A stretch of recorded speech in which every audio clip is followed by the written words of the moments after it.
তুই এখন আমি স্মার্ট, বুঝলি? কিরে, কিছু করতে পারলি? খুব তো বড় হওয়ার শখ ছিল। অনেক বড় কথা বলছিস তো। কি ব্যাপারে করব? বাবা, জটিলভাবে ভাবতেও শিখে গেছিস। তার মানে বলছিস যে তুই বড় হয়েছিস, কথা বলার আগে, সিদ্ধান্ত নেওয়ার আগে ভাবিস? হ্যাঁ, অবশ্যই। তোর মতন অতটা বোকা নই। না রে, সেটা ভালোই, জানিস তো। তা না হলে সবাই কেন বোকা বানিয়ে চলে যায়, জানিসই তো। আচ্ছা, আমাদের স্বপ্নটার কি হলো? সেটার দিকে এগোতে পারলি? সময়ের সাথে সাথে স্বপ্নগুলো পাল্টাতে থাকে, আবার অনেক নতুন স্বপ্নও এসে মনে ভিড় করে।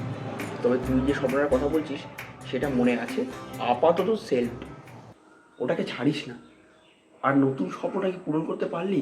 জানি না রে, তবে জানি এখন পথে আছি, গন্তব্য আসতে এখনো বাকি আছে। অবাক লাগছে খুব, জানিস। সবাই তো বলে আমি নাকি একটা বেকার মানুষ, কিছুই পারি না। আমি নিজেও সেটাই ভাবি, ঠিক ভাবি কি, কিন্তু আজকে তোকে দেখে। তুই ছিলিস বলেই আজ আমি আছি। আর মানুষজন তো সময়ের সাথে সাথে স্বার্থ অনুযায়ী পাল্টি মারে, এ আর নতুন কি? মন খারাপ করিস না। আচ্ছা, আজ আসি, তবে কথা দিয়ে যাচ্ছি আবার আসবো কয়েক বছর পরে। আর আসবো যখন আসবো, এবার নতুন স্বপ্নগুলোকে পূরণ করে। আসিস কিন্তু, আমি এখনো উইকেট নিয়ে খেলার জন্য অপেক্ষা করি, এখনো মাঠে যাই।